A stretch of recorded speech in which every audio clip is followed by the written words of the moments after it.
Chapter 4 पलायन।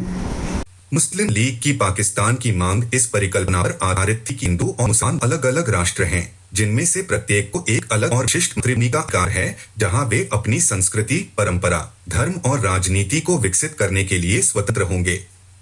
किसी भी अन्य आधार पर देश का विभाजन और मुसलमानों के लिए एक अलग स्वतंत्र राज्य की स्थापना अक्षम्य होती। लेकिन द्विराष्ट्र सिद्धांत ने अल्पसंख्यकों की समस्या को पहले से कहीं अधिक प्रमुखता दी और विभाजन ने समाधान खोजने के बजाय इसे और भी अधिक कठिन और जटिल बना दिया। चाहे सीमा रेखा कहीं भी खींची जाए, हिंदू, मुसलमान और सिख उसके एक तरफ बहुसंख्यक या पर्याप्त अल्पसंख्यक होंगे, और पाकिस्तान की भौगोलिक सीमाएं चाहे जो भी हों, बड़ी संख्या में हिंदू और सिख रातों रात विदेशी बन जाएंगे और अपने ही घरों से बेघर हो जाएंगे। जिन्ना ने सुरक्षा और सुरक्षा उपायों को कम करके इस मुद्दे से बचने के लिए बेताब प्रयास किए। अल्पसंख्यकों को नागरिकता देने की बात तो कही गई, लेकिन उनकी मांग का स्वरूप इन वादों से पूरी तरह मेल नहीं खाता था। लाखों विदेशी कैसे नागरिकता के अधिकार और पाकिस्तान के नागरिकों के बराबर का दर्जा हासिल कर सकते हैं, और अगर वे ऐसा कर सकते हैं तो भारत का विभाजन क्यों?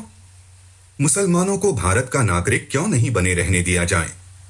जिन्ना को इन सवालों का कोई जवाब नहीं मिला और अंततः उन्हें जनसंख्या की अदलाबदली का सुझाव देने के लिए मजबूर होना पड़ा। यह इतना शानदार विचार था कि उन्होंने पहले तो अस्पष्ट और हिचकिचाते हुए इस पर विचार किया, मानो वे इसके परिणामों को देखने के लिए बस एक इशारा भर कर रहे हों। उन्होंने बस इतना ही कहा, यह संभव है कि जनसंख्या का आदान प्रदान करना पड़े।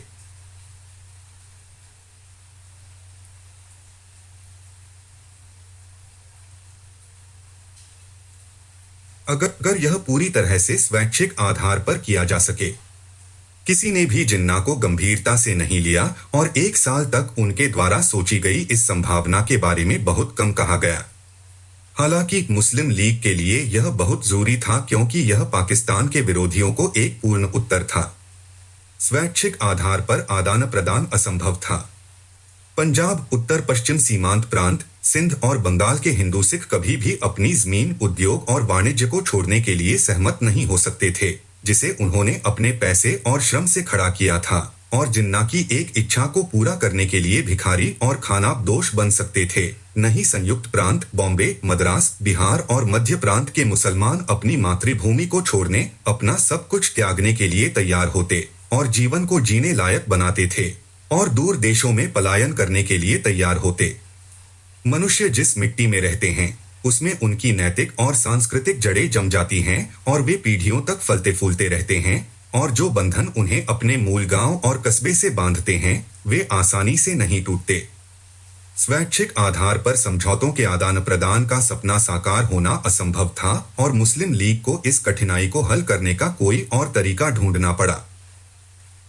कलकत्ता प्रयोग के बहुत संतोषजनक परिणाम नहीं मिले, लेकिन इसमें कुछ हद तक सफलता मिली, क्योंकि बड़ी संख्या में हिंदू सिखों को अस्थायी रूप से ही सही अपने घर छोड़ने के लिए धमकाया गया। प्राप्त अनुभव नोआखली और तिप्पेरा में उपयोगी साबित हुआ। रणनीति में बदलाव, बेहतर संगठन और अधिक अनुकूल परिस्थितियों ने मुस्लिम लीग को हिंदू सिखों के दिलों में आतंक पैदा करने, उनकी संपत्ति, उनके आत्मसम्मान और उनकी महिलाओं के सम्मान को नष्ट करने और उन्हें पूरी तरह से इस्लाम में परिवर्तित करने में सक्षम बनाया। यह अल्पसंख्यकों से निपटने का एक अधिक प्रभावी तरीका था, और इससे जनसंख्या के आदान प्रदान में आने वाली कठिनाइयों का निवारण हुआ। बिहार की घटनाओं ने कई मुसलमानों को प्रांत छोड़कर सिंध में शरण लेने के लिए मजबूर कर दिया, और विनिमय का प्रश्न एक बार फिर उठा। अब लीग के नेताओं ने इसे उठाया और पूरी गंभीरता और पूरी ताकत के साथ इसे आगे बढ़ाया। वे इस मुद्दे पर और भी अड़िग हो गए और सभी आलोचनाओं का जवाब धमकी से दिया, और उन लोगों के लिए भयानक विनाश की भविष्यवाणी की जो उनसे असहमत थे।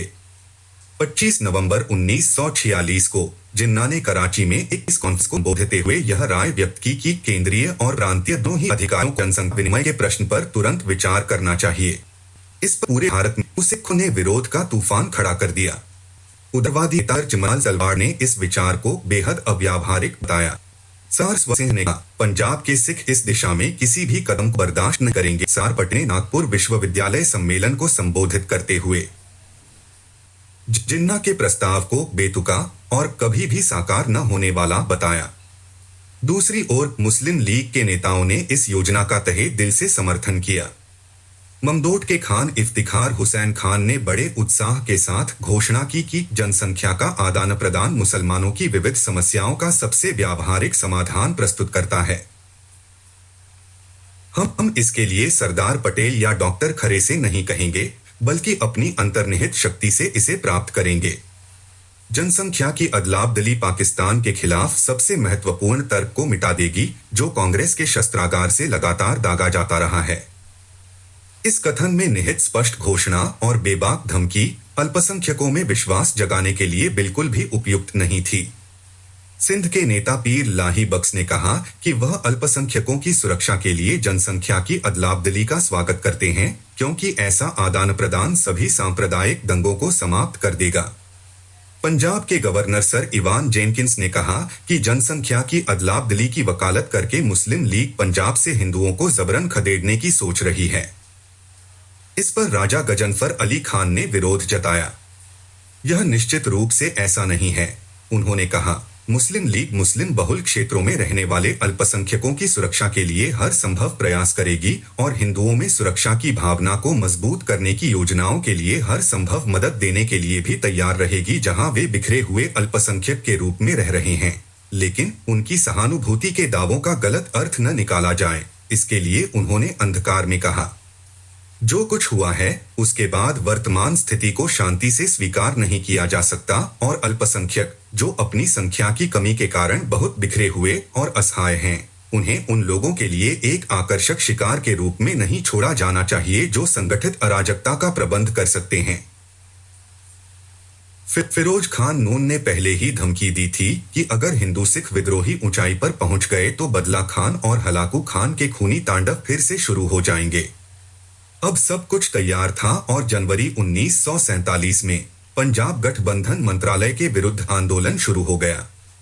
हमने पिछले अध्याय में देखा है कि कैसे इसने अराजकता और सत्ता की घोर अवहेलना को बढ़ावा दिया और मुस्लिम लीग को अपनी ताकतों को संगठित करने और उस महान तख्तापलट का पूर्वाभ्यास करने का अवसर प्रदान किया जो अल्पसंख्यकों की समस्या का हमेशा के लिए समाधान कर देगा। आंदोलन का समापन खिजर मंत्रालय के इस्तीफे के साथ हुआ और जब लीग सरकार की संभावना ने सिख नेताओं को अपने गुस्से और भय को व्यक्त करने के लिए उकसाया, कुछ हद तक मूर्खतापूर्ण और शेखी बघारने वाले शब्दों के साथ उनके कथनों को हिंदू सिख जीवन और संपत्ति पर खूनी हमले का बहाना बना दिया गया। सिखों ने भारत के विभाजन का हिंदुओं से भी ज्यादा जोरदार विरोध किया था, क्योंकि उन्हें लगता था कि एक समुदाय के रूप में उन्हें पाकिस्तान में केवल विनाश की ही उम्मीद करनी चाहिए। इसलिए मुस्लिम लीग हमले निशान सबसे पहले सिख ही थे। मार्च के दंगों में रावलपिंडी के सिखों को विनाश का सामना करना पड़ा और उनमें से बड़ी संख्या में लोग जिला छोड़कर चले गए। कुछ ही हफ्तों में लगभग पूरी सिख आबादी मारे गए या धर्मांतरित लोगों को छोड़कर जिले से पलायन कर गई। कुछ हद तक छोटे पैमाने पर मुल्तान, झेलम, अटक और बहावलपुर से हिंदुओं का एक आंदोलन भी हुआ। अप्रैल, मई, जून और जुलाई के महीनों में जब शांतिपूर्ण स्थिति बहाल हुई तो इनमें से कुछ हिंदू सिख वापस चले गए। लाहौर और अमृतसर में नफरत और सांप्रदायिक उन्माद का कड़ाहा उबलता रहा। मई में दंगे एक बार फिर दोगुने रोष के साथ भड़क उठे। सिखों ने पंजाब के विभाजन की मांग की थी और कांग्रेस नेताओं ने इस मामले को वायसराय और श्री जम्मू के समक्ष उठाया था। खतरा था कि पाकिस्तान लाहौर खो सकता है, क्योंकि सिख दोनों देशों के बीच सीमा रेखा के रूप में चिनाब नदी के लिए आंदोलन कर रहे थे। इस प्रकार लाहौर के लिए लड़ाई मई में शुरू हुई और तब तक बेरोक-टोक जारी रही जब तक कि शहर हिंदू सिखों से भर नहीं गया। चार दीवारी वाले शहर के अंदर रहने वाले लोगों को चाकू मारा गया और धमकाया गया। उनके घरों को टायरों से नष्ट कर दिया गया। बेघर और आजीविका के साधनों से वंचित उनमें से कई शहर छोड़ने लगे और पलायन की संख्या दिन ब दिन बढ़ती गई, जब तक कि अगस्त के महीने में यह एक दयनीय और अपमानजनक भगदड़ में बदल नहीं गई। जुलाई के अंत में अमृतसर और आसपास के गांवों में अशांति के संकेत दिखाई देने लगे।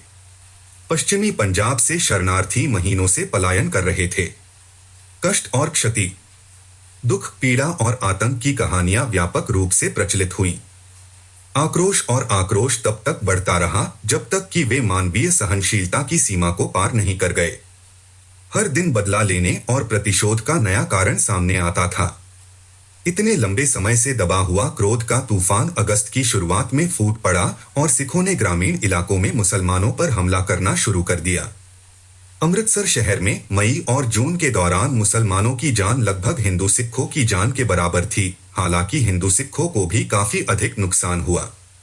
लाहौर में भी हिंदू सिखों ने जवाबी हमला करना शुरू कर दिया था और राष्ट्रीय स्वयंसेवक संघ के स्वयंसेवकों ने दावा किया कि उन्होंने कुछ मामलों में आक्रामक कार्रवाई करके कई लोगों की जान बचाई है। हालांकि वहां हिंदू सिख एक हारी हुई लड़ाई लड़ रहे थे, क्योंकि मुस्लिम मजिस्ट्रेट और पुलिस खुलेआम मुस्लिम लीग के गुंडों का समर्थन कर रहे थे और उन्हें हर संभव तरीके से सक्रिय सहायता दे रहे थे। 11 अगस्त को लाहौर के हिंदू सिखों पर एक और निर्णायक हमला किया गया। यह आदान प्रदान गंभीरता से शुरू हो चुका था और मुसलमानों की अंतर्निहित शक्ति से ही इसे हासिल किया जा रहा था। पुरुषों, महिलाओं और बच्चों का एक दो तरफा आवागमन, जो अपने घरों से बाहर निकलकर अनजान देशों में शरण लेने के लिए दौड़ रहे थे, शुरू हुआ और कई महीनों तक चलता रहा।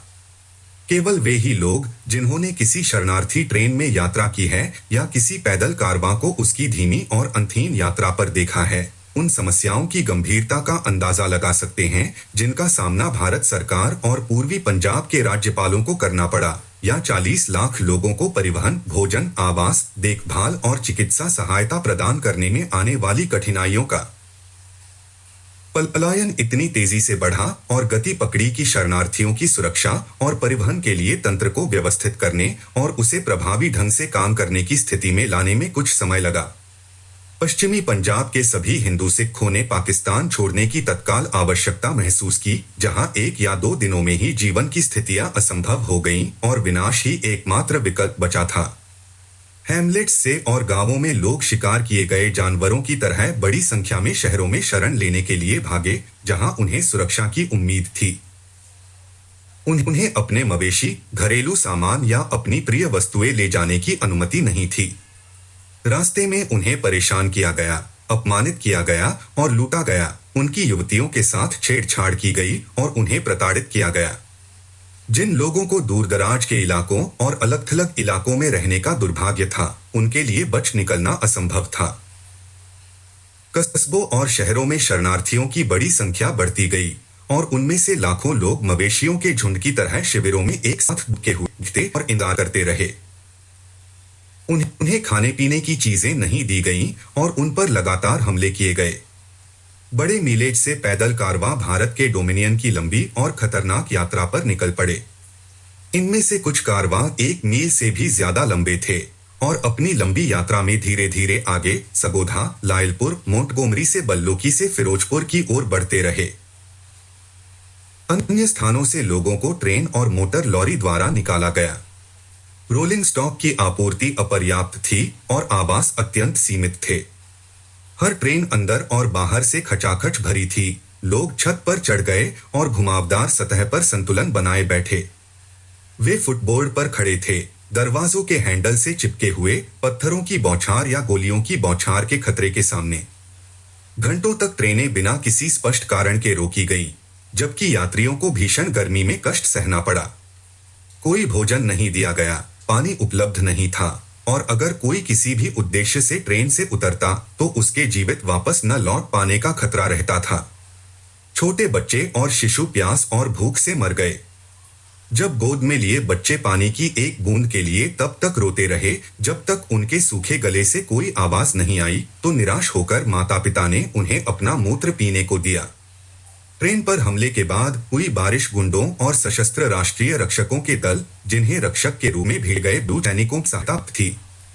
मोटर लॉरियों और ट्रकों द्वारा निकासी न तो अधिक सुरक्षित थी और न ही अधिक आरामदायक।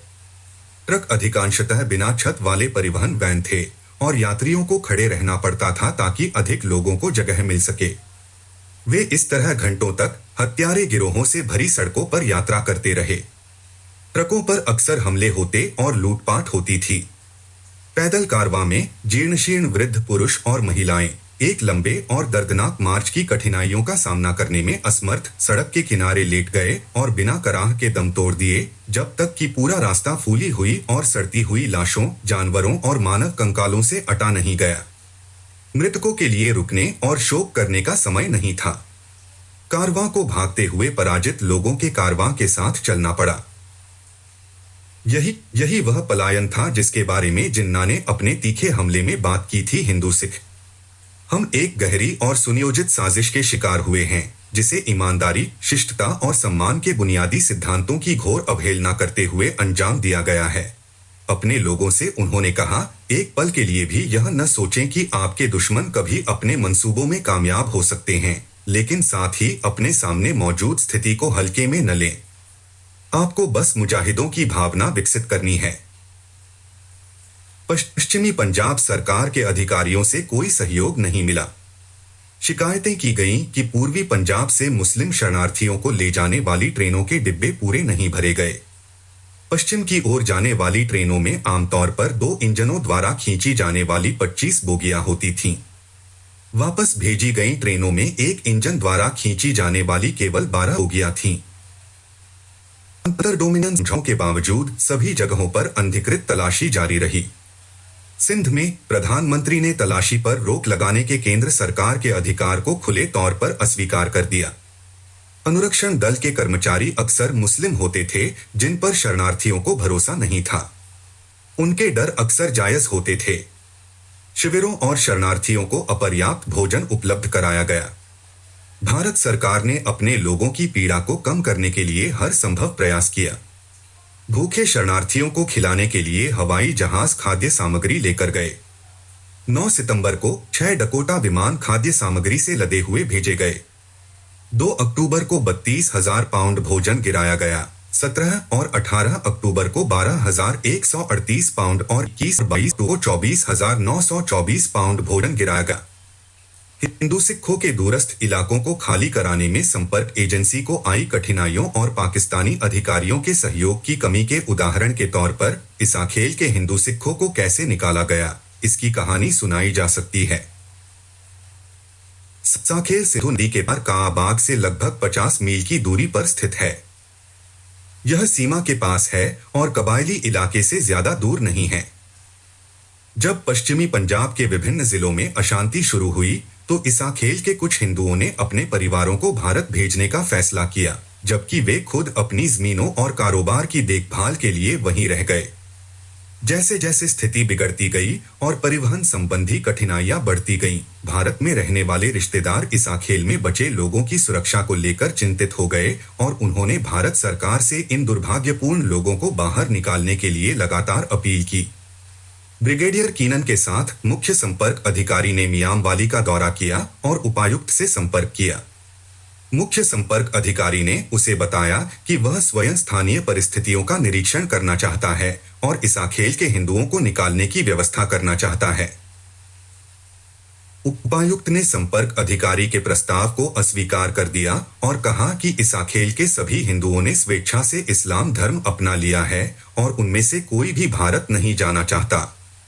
उन्होंने संपर्क अधिकारी को प्रथम श्रेणी मजिस्ट्रेट द्वारा दर्ज किए गए धर्मांतरित हिंदुओं के बयान दिखाने की पेशकश की। उपायुक्त ने आगे कहा कि इन लोगों को बचाने का कोई भी प्रयास अत्यंत खतरनाक है और अगर कोई अप्रिय घटना घटती है तो वह जिम्मेदार नहीं होंगे। मीरपुर, जम्मू राज्य से लौट रहे आदिवासी उस क्षेत्र में मौजूद थे और वे धर्मांतरित लोगों को ले जाने के किसी भी प्रयास का विरोध करेंगे। आदिवासियों का मानना था कि इस्लाम के अनुसार यदि कोई धर्मांतरित व्यक्ति धर्मत्यागी हो जाता है तो उसे मृत्युदंड दिया जा सकता है और जो कोई भी ऐसे धर्मांतरित व्यक्ति को वापस लाने का प्रयास करता है उसे भी यही दंड दिया जाता है। हालांकि संपर्क अधिकारी ने स्वयं घटनास्थल पर जाने पर जोर दिया और उपायुक्त को सहमत होना पड़ा।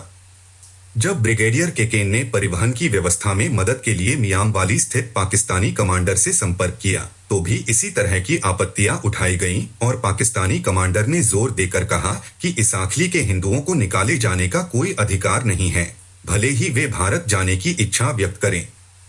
अंततः कमांडर को इस बात के लिए राजी किया गया कि वे संपर्क अधिकारी के लिए कुछ ट्रक उपलब्ध कराएं। सुबह सुबह मियांवाली से निकलकर दल लगभग दोपहर के समय इसाखली पहुंचा। इसाखली में धर्मांतरित हिंदुओं से संपर्क स्थापित करने में आने वाली कठिनाई को भांपते हुए मियांवाली से कुछ बुद्धिमान व्यक्तियों को दल के साथ ले जाया गया था। इसाखे पहुंचकर इन लोगों को शहर में भेजा गया ताकि वे हिंदू धर्मांतरितों को चेतावनी दे सकें कि हिंदू अधिकारियों के नेतृत्व में भारतीय सैनिक उन्हें बचाने आ गए हैं और अब उनके लिए भागने का मौका है। एसी को मिली जानकारी के अनुसार धर्मांतरित लोग इस हद तक डरे और सहमे हुए थे कि जब भी उनसे भारत जाने की उनकी इच्छा के बारे में पूछा जाता था तो वे हमेशा नकारात्मक जवाब देते थे। उन्हें डर था कि अगर वे यात्रा पर निकलेंगे तो रास्ते में उन्हें लूट लिया जाएगा और कत्ल कर दिया जाएगा। हालांकि मियांवाली से इन लोगों को दी गई जानकारी ने उन्हें आश्वस्त किया और धर्मांतरित लोग इसाखेली छोड़ने के लिए तैयार हो गए। स्थानीय कमांडर और इसाखेली के नवाबों ने इस पर आपत्ति जताई और कहा कि धर्मांतरित लोग निकाले जाने के इच्छुक नहीं हैं। कमांडर एक प्रस्ताव लेकर आगे आए कि हिंदू धर्मांतरितों के प्रतिनिधि मौजूद हैं और संपर्क अधिकारी और ब्रिगेडियर जनरल से बात करना चाहते हैं। हालांकि संपर्क अधिकारी ने जवाब दिया कि भारतीय डोमिनियन के अधिकारियों का धर्मांतरितों से बातचीत करने या उनका साक्षात्कार लेने का कोई इरादा नहीं है। उनके आदेश बस शहर में ढोल बजाकर यह सूचना देने के थे कि जो लोग खाली होने के इच्छुक हैं वे बाहर आ जाएं और किसी भी तरह के अनुनय विनय की अनुमति नहीं दी जाए। संपर्क अधिकारी को पता चला कि उपायुक्त ने कमांडर को अपनी यात्रा की सूचना दे दी थी और कुछ धर्मांतरितों को प्रशिक्षण देने की व्यवस्था कर दी गई थी। उपायुक्त ने शहर में दंड प्रक्रिया संहिता की धारा 144 लागू करने पर सहमति जताई थी और सभी निवासियों को पूरे दिन घर के अंदर रहने की आवश्यकता थी। संपर्क अधिकारी के शहर में प्रवेश करने से पहले पाकिस्तानी सैनिकों के स्थानीय कमांडर ने एक शर्त रखने की कोशिश की कि भारतीय सैनिक शहर में प्रवेश न करें और केवल पाकिस्तानी सैनिक ही शहर के इलाके से धर्मांतरित हिंदुओं को लाएं। संपर्क अधिकारी इस शर्त से सहमत नहीं हुए क्योंकि इस शर्त को मानने से इसाखेल की उनकी यात्रा का पूरा उद्देश्य ही विफल हो जाता। अंततः यह सहमति हुई कि पाकिस्तानी और भारतीय सैनिक संयुक्त रूप से कार्य करेंगे और एक साथ शहर में प्रवेश करेंगे। तदनुसार भारतीय सेना से चुने गए एक व्यक्ति और पाकिस्तानी सेना से एक व्यक्ति को जोड़ियों में भेजा गया। संपर्क अधिकारी ने ब्रिगेडियर KCCN के साथ स्वयं शहर का चक्कर लगाया और देखा कि हर दूसरे घर की छत पर एक सशस्त्र कबायली और राइफल लिए मुस्लिम लीग नेशनल गार्ड का एक सदस्य मौजूद था। उनका उद्देश्य हिंदू धर्मांतरित लोगों को भयभीत करना और उन्हें अपनी स्वतंत्र इच्छा का प्रयोग न करने देना था। हालांकि मियांवाली के लोगों द्वारा दी गई सूचना और भारतीय सैनिकों की उपस्थिति ने धर्मांतरित लोगों को आश्वस्त किया और लगभग 2 घंटे में लगभग सभी पुरुष, महिला और बच्चे जितना सामान वे ले जा सकते थे उसके साथ शहर से बाहर आ गए और शहर की दीवार के पास इंतजार कर रहे ट्रकों में बिठा दिए गए। स्थानीय अधिकारियों ने किसी भी तरह का परिवहन प्रदान नहीं किया ताकि ये बदकिस्मत लोग केवल वही ले जा सकें जो वे स्वयं ले जा सकते थे। इस प्रकार 613 लोगों को बचा लिया गया। भारतीय और पाकिस्तानी सैनिकों द्वारा बचाए गए काफिले ने शाम लगभग 5 बजे इसाखली से प्रस्थान किया। जब काफिला कालाबाग और इसाखली के बीच उमरमुशानी गांव के पास पहुंचा तो मुसलमानों की भीड़ ने उसे घेर लिया और उस पर गोलीबारी शुरू कर दी। गोरखा सैनिकों ने जवाबी गोलीबारी की जिसमें आधा दर्जन लोग मारे गए। सौभाग्य से काफिला बिना किसी और दुर्घटना के मियांवाली पहुंच गया। मोंटगोमरी के जिला संपर्क अधिकारी को एक बेहद दुखद अनुभव हुआ जब वह 1 जुलाई 1948 को हरदितपीर गांव से कुछ हिंदू सिखों को निकालने गए। संपर्क अधिकारी को 2 मुस्लिम पैदल कांस्टेबलों ने सुरक्षा प्रदान की जबकि जिस गाड़ी में वह यात्रा कर रहे थे उसका प्रभारी एक हिंदू चालक था। गांव में बड़ी संख्या में लोग इकट्ठा हुए जिनमें पाकिस्तान सीमा पुलिस के कुछ सिपाही भी शामिल थे। इन सिपाहियों ने जिला संपर्क अधिकारी को रोक लिया और उनसे कहा कि वे उन हिंदू सिखों से बात न करें जिन्हें वह खाली कराने आए थे। फिर सिपाहियों ने उन्हें और उनके दल को जमादार के पास ले जाकर बताया कि हिंदू बिना परमिट के पाकिस्तान की सीमा में प्रवेश कर गए हैं। संपर्क अधिकारी ने जमादार को बताया कि वह कौन है, लेकिन जमादार संतुष्ट नहीं हुआ और उसे उसके अनुरक्षक और उसकी गाड़ी के चालक को गिरफ्तार करने के लिए आगे बढ़ा। इसके बाद जमादार ने दल की तलाशी ली और जो भी नकदी और अन्य सामान मिला उसे निकाल लिया। अनुरक्षण दल के मुस्लिम सिपाहियों को निहत्था कर दिया गया और उनका गोला बारूद छीन लिया गया। संपर्क अधिकारी को मखाना गांव ले जाया गया और एक अधिकारी के सामने पेश किया गया, जिसने अंततः उसे जाने दिया। हिंदू सिखों को निकाला नहीं जा सका। शरणार्थी ट्रेनों पर कई हमले हुए। इनमें से कुछ का उल्लेख अध्याय 3 में किया गया है। 19 सितंबर को दादन खां से रवाना हुई एक ट्रेन पर उसकी यात्रा के 3 अलग अलग पड़ावों पर हमला किया गया और जानमाल का काफी नुकसान हुआ। चालीसा के पास ट्रेन को एक मुस्लिम भीड़ ने रोक लिया, जिसने लगभग 200 महिलाओं को ले जाकर बड़ी संख्या में पुरुषों और महिलाओं को मार डाला। दूसरी बार मुगलपुर के पास और तीसरी बार हरबंसपुरा में हमला किया गया। मुगलपुरा में हमला लगभग दोपहर के समय हुआ। सैकड़ों लोगों को नहर के किनारे ट्रेन को रोकने और यात्रियों पर हमला करने के लिए मार्च करते देखा गया। अधिकारियों ने उन्हें न तो रोका, न ही हतोत्साहित किया और न ही कोई निवारक कार्रवाई की। 24 सितंबर को वहां से आ रही एक शरणार्थी ट्रेन पर वजीराबाद के पास हमला हुआ। लाहौर जाने वाली उसकी यात्रा असुरक्षित मानी जाने के कारण ट्रेन का मार्ग सियालकोट की ओर मोड़ दिया गया। वजीराबाद से 1 मील दूर यह पटरी से उतर गई और आसपास के खेतों से एक मुस्लिम भीड़ निकल आई और यात्रियों पर हमला कर दिया। हिंदू अनुरक्षकों ने भीड़ को खदेड़ दिया और ट्रेन को वजीराबाद वापस लाया गया। वजीराबाद में रात भर ट्रेन पर लगातार गोलीबारी हुई और कई शरणार्थी मारे गए। 23 अक्टूबर को हिंदू सिख शरणार्थियों का एक बड़ा जत्था ट्रेन से सियालकोट से रवाना हुआ। जस्सर के आगे पटरी खराब थी और सियालकोट के जिला संपर्क अधिकारी ने उपायुक्त को सूचित किया कि इस ट्रेन से शरणार्थियों को भेजना उचित नहीं है, क्योंकि उन्हें ट्रेन छोड़नी पड़ेगी और मुस्लिम गुंडों से प्रभावित क्षेत्र से पैदल यात्रा जारी रखनी होगी। हालांकि डिप्टी कमिश्नर ने ट्रेन भेजने पर जोर दिया और जस्सान में शरणार्थियों को उतरकर पैदल चलना पड़ा। काफिला आधा मील आगे बढ़ चुका था जब उस पर गन्ने के खेतों में छिपे हथियारबंद मुसलमानों की एक बड़ी भीड़ ने हमला कर दिया। हमला 2 घंटे तक जारी रहा और शरणार्थी सभी दिशाओं में भाग गए। सैन्य अनुरक्षकों ने शरणार्थियों की रक्षा करने के बजाय उन पर गोलियां चलानी शुरू कर दी। एक सिख गार्ड की गोली मारकर हत्या कर दी गई। कई महिलाओं के साथ घटनास्थल पर ही बलात्कार किया गया और कई युवतियों का अपहरण कर लिया गया। शरणार्थियों की पूरी संपत्ति लूट ली गई और उनमें से कई भारतीय सीमा पर पहुंच गए, यहां तक कि उनके पहने हुए कपड़े भी नहीं रहे। एक रूढ़िवादी अनुमान के अनुसार मारे गए लोगों की संख्या 500 और अपहरित लड़कियों की संख्या 250 थी। लगभग 500 लोग घायल हुए।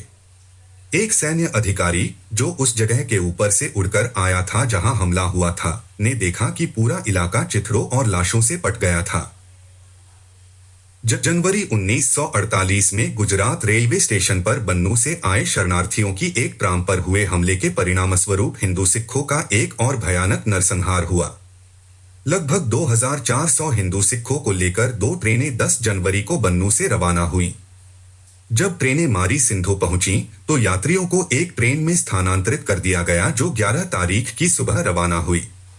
खुशाब में ट्रेन को 4 घंटे तक रोका गया और इसका कारण यह बताया गया कि सरगोधा और लायलपुर का रास्ता असुरक्षित था और इसलिए ट्रेन को लालामुसा और गुजरात के रास्ते चलाने की व्यवस्था की जा रही थी। ट्राम अंततः खुशाब से शाम 7 बजे रवाना हुई। यह रात 11:30 बजे गुजरात पहुंची। इसके साथ बिहार रेजिमेंट की एक टुकड़ी थी जिसमें एक सिख कैप्टन और 7 शामिल थे। ट्राम का चालक एक मुसलमान था। गुजरात रेलवे स्टेशन पर इंजन का कनेक्शन काट दिया गया और उसे उतार दिया गया। आधी रात को नल से पानी लेने गए एस्कॉर्ट के 2 सिपाहियों पर ठाने हमला दिया। उनमें से एक मारा गया और दूसरा घायल हो गया। दोनों की बंदूक छीन ली गई। इसके तुरंत बाद ट्राम पर गोलीबारी गई। सैन्य रक्षक दल ने जवाब दिया और गोलीबारी सुबह तक जारी रही जब तक कि रक्षक को पता नहीं चला कि उनका गोला बारूद खत्म हो गया है। अब 2 से 3 हजार सशस्त्र पठानों की भीड़ ने ट्रेन पर हमला कर दिया। खिड़कियां और दरवाजे तोड़ दिए गए। यात्रियों को बाहर खींचकर मार डाला गया। ट्रेन में तोड़फोड़ की गई और पूरी तरह से लूटपाट की गई। मारे गए लोगों की संख्या 500 से कम नहीं थी। यात्री बन्नों के संपन्न हिंदू थे और वे अपने साथ भारी मात्रा में कीमती सामान लाए थे। कहा जाता है कि इस हमले की सावधानी पूर्वक योजना बनाई गई थी और ट्रेन को जानबूझकर गुजरात लाया गया था, जहां बड़ी संख्या में सशस्त्र पठान मौजूद थे। यह भी कहा जाता है कि मानकी शरीफ के पीर उस समय गुजरात में थे और उन्हें हमले की निगरानी और निर्देशन करते देखा गया था। 26 अगस्त 1947 को लाहौर में ट्रकों काफिले पर सब भयानक हमलों में से एक हुआ।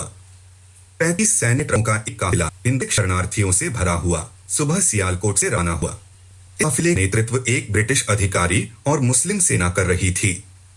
दोपहर 2 बजे ट्रक छोटा रावी पुल पर पहुंचे और उन्हें रोक दिया गया।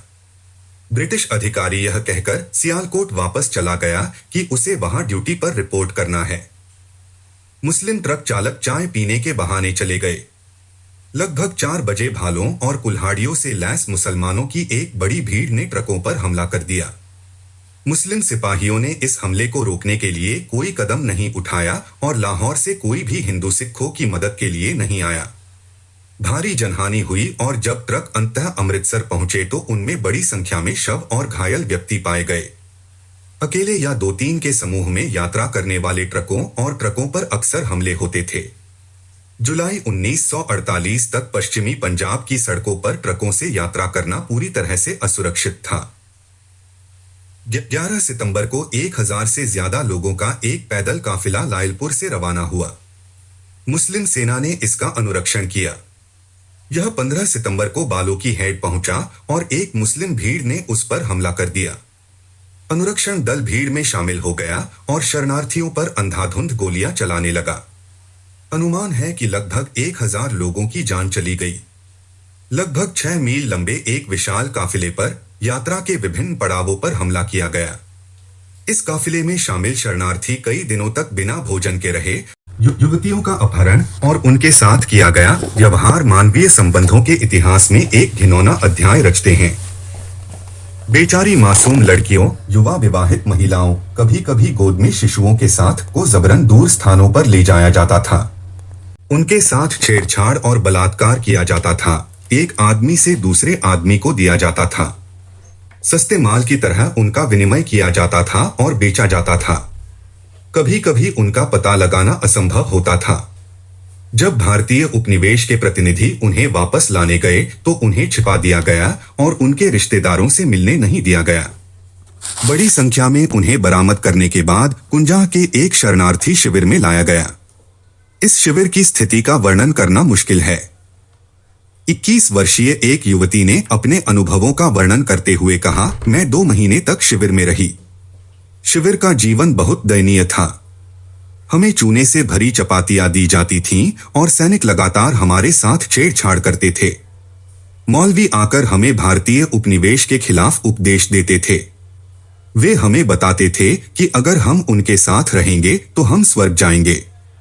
वे कहते थे कि भारत जाना हमारी मूर्खता थी क्योंकि वहां आटा 5 रुपए प्रति किलो बिक रहा था। सेर, नमक 10 रुपए प्रति सेर और कपड़ा प्राप्त करना असाध्य था।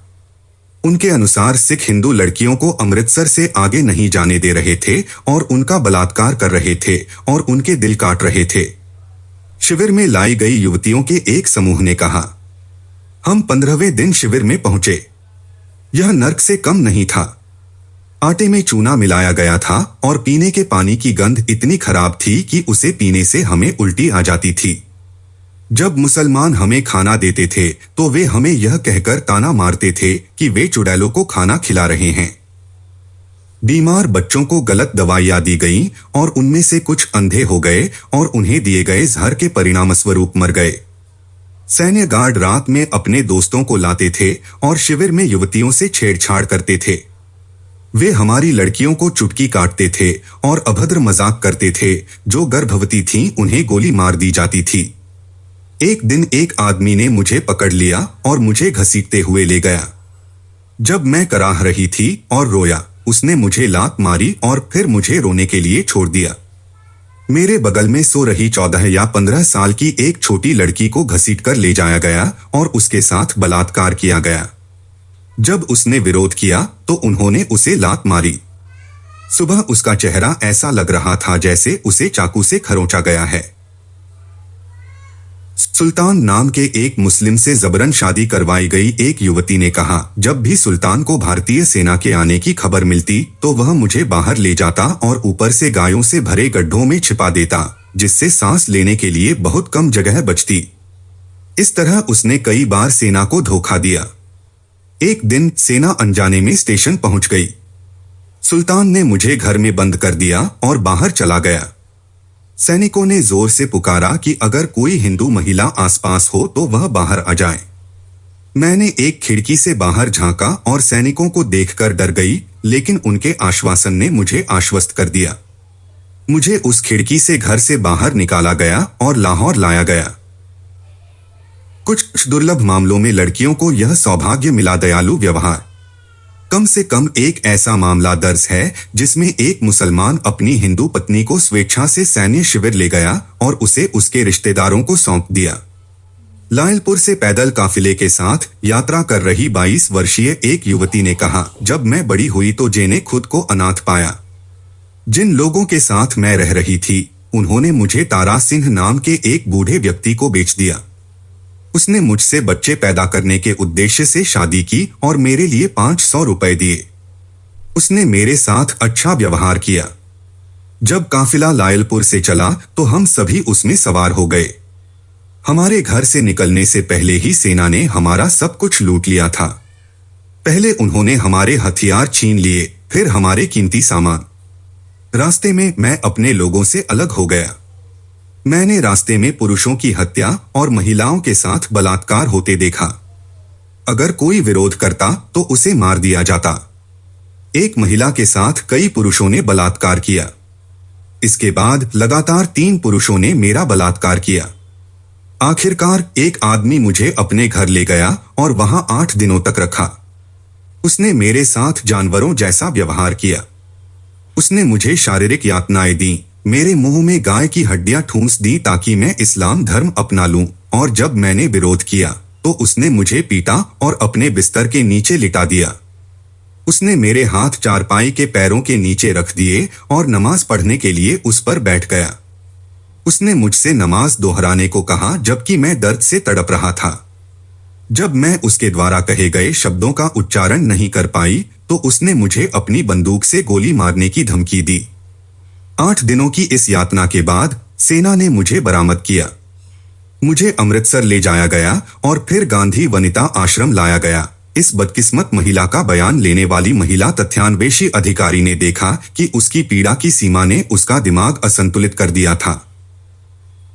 एक 12 साल की छोटी लड़की ने निम्नलिखित कहानी सुनाई। शहरों में सांप्रदायिक दंगों की खबरें हमें डराती थीं, लेकिन गांव वाले हमेशा कहते थे 15 अगस्त तक इंतजार करो और फिर चले जाएंगे।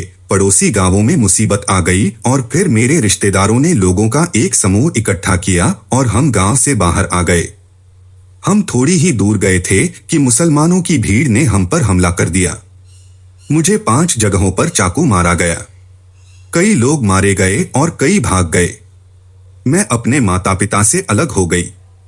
जब मुझे होश आया तो मैंने देखा कि मेरी उम्र के 2 लड़के मेरे पास आ रहे हैं और 8-9 लाशें पड़ी हैं। लड़के और मैं खून से लथपथ थे। हम उठे और गांव की ओर चल पड़े। एक मुसलमान जिसका नाम वजीर था मुझे पकड़कर अपने गांव ले गया और अपनी बहन के पास छोड़ गया। मैंने वही किया जो उसकी बहन ने मुझे बताया था, जबकि वजीर दूसरे गांवों पर हमला करने जाता था। फिर वजीर ने मुझे दूसरे गांव में अपने रिश्तेदारों के पास भेज दिया। मैं बीमार पड़ गई और उस घर की औरतें मेरे साथ अच्छा व्यवहार करने लगीं। जब मैं होश में आई तो घर का मालिक मुझसे शादी करना चाहता था। उसकी पहली पत्नी ने मुझे अकेले में कहा था कि मैं मौलवी की बात न मानूं, चाहे मुझे पीटा जाए या धमकाया जाए। मैंने वही किया जो उसने कहा और जब मौलवी चला गया तो उस आदमी ने मुझे खूब पीटा। वह बूढ़ा आदमी मेरे बिस्तर पर आया, मेरा चेहरा नोचा और मेरे कपड़े उतार दिए। मैंने घर की मालकिन से मदद के लिए पुकारा, लेकिन उस आदमी ने उसकी एक न सुनी। फिर वह अपने बेटे को ले आई और उसकी आवाज सुनकर बुजुर्ग मुझे छोड़कर चला गया। कुछ दिनों बाद बुजुर्ग के बेटे ने मुझे लाहौर के सर गंगाराम अस्पताल एक मुसलमान के साथ भेज दिया, लेकिन उस मुसलमान ने मुझे लाहौर जेल पहुंचा दिया, जहां उस समय कई हिंदू लड़कियां रह रही थीं। शाम को अनवर की पत्नी, जो एक मुसलमान थी, मुझे अपने घर ले गई।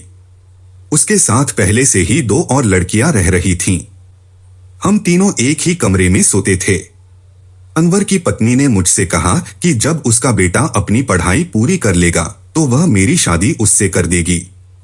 वह उस समय 9वीं कक्षा में पढ़ता था। मैं 2 महीने तक इस घर में रही। मेरे पिता लाहौर में मुझे ढूंढ रहे थे। एक दिन सेना आई और घर को घेर लिया और मुझे बचा लिया।